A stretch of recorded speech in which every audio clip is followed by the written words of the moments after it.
Hi welcome to our channel. 'Peddi' movie నుండి నిన్న release అయిన సాంగ్ ఏదైతే ఉందో 'చిక్రీ చిక్రీ'. సో మొదట ఈ సాంగ్ పైన కాస్త సోషల్ మీడియాలో ట్రోల్ చేసినప్పటికీ ఇది మాత్రం యూట్యూబ్‌లో ఫుల్ ట్రెండింగ్‌లో ఉంది. రికార్డ్స్ అన్ని బద్దలు కొడుతున్నట్టుగా తెలుస్తుంది. ముఖ్యంగా 'పుష్ప 2' సినిమాకి ఎసరు పెట్టిందని కూడా చెప్తున్నారు. మరి ఎలా ఉంది ఈ సాంగ్?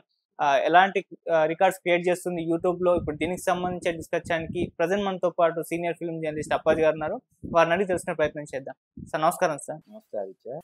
'చిక్రీ చిక్రీ' సాంగ్ మరి ఎలా అనిపించింది సార్? మరి యూట్యూబ్‌లో ఎటువంటి రికార్డ్స్ క్రియేట్ చేస్తుంది? 'పుష్ప 2'కే ఎసరు పెట్టిందని కూడా వింటున్నాం. సో ఎలా ఉంది సార్ దీని రికార్డ్స్? అంటే 'పుష్ప 2' సినిమాలో ఆ కిసిక్కి సాంగ్ హ్మ్. ఆ సాంగ్ రికార్డ్ ని బ్రేక్ చేసింది. వ్యూస్ ని ఇది క్రాస్ చేసింది. అవును.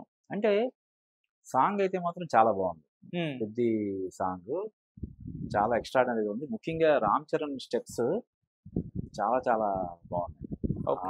విజువల్స్ కూడా జాన్వీ కపూర్ ఇది కానీ రామ్ చరణ్ స్టెప్స్ కానీ ఇవన్నీ చాలా బాగున్నాయి. 1కి 10 సార్లు చూసి ఎంజాయ్ చేసేలాగా ఉంది కాబట్టి ఆబ్వియస్లీ రికార్డ్స్ అనేవి అంటే ఏదో ఒక సినిమాలో డైలాగ్ ఉంటుంది, రికార్డులు ఉన్నవి బద్దలు అవ్వడానికి అని అవును. కదా.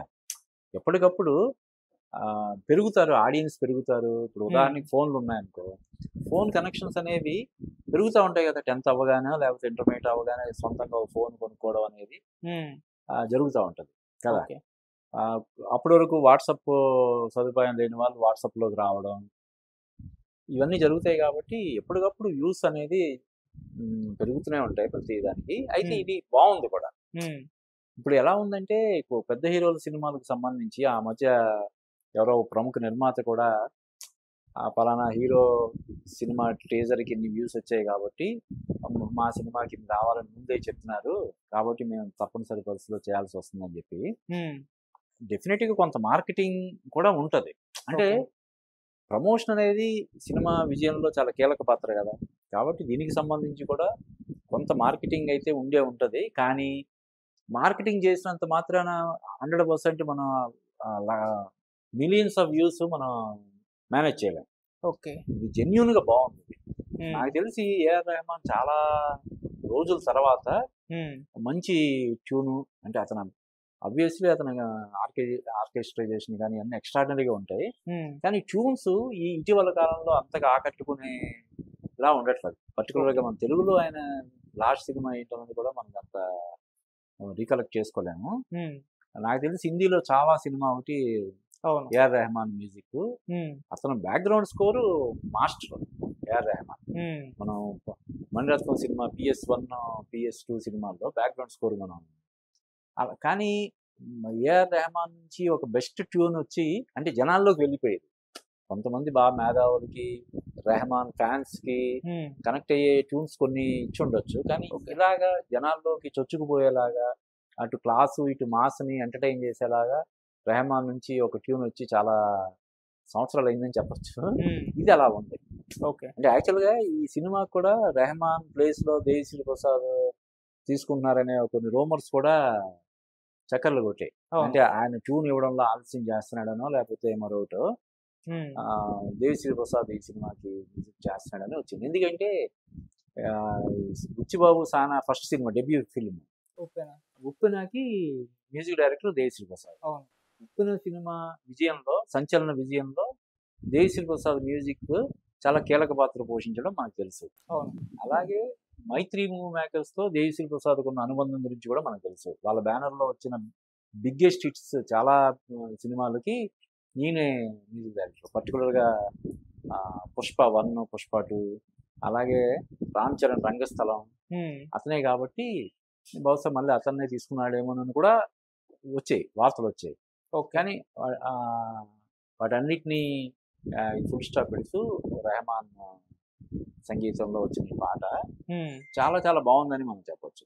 అంటే మామూలుగా ఆడియన్స్కే బాగుందనిపిస్తే ఇంకా రామ్ చరణ్ ఫ్యాన్స్కి, మెగా పవర్ స్టార్ ఫ్యాన్స్కి ఇంకా ఏ రేంజ్లో ఆకట్టుకుంటుందో మనం చెప్పాల్సిన అవసరం. ఓకే. కానీ దీనికి కూడా కంపారిజన్స్, దీనికి కూడా అక్కడ నుంచి కాపీ కొట్టాడన్న విమర్శలు కూడా రావడం అయితే సహజంగా జరుగుతుంది. ఇప్పటి ఈ సాంగ్స్ కూడా రావడం చూస్తున్నాం. అవును. అది ఇందాక మన మహేష్ బాబు సినిమాకి సంబంధించినటువంటి ఆ పృథ్వీరాజ్ సుకుమార్ అన్న లుక్ ట్రోలింగ్ గురించి మనం మాట్లాడుకున్నాం. అలాగా ఏ చిన్న పోలిక లేకుండా ఒక పాట కానీ, ఒక ట్యూన్ కానీ, లేకపోతే ఇంకొక స్టిల్ కానీ ఎవరు రిలీజ్ చేయలేరు.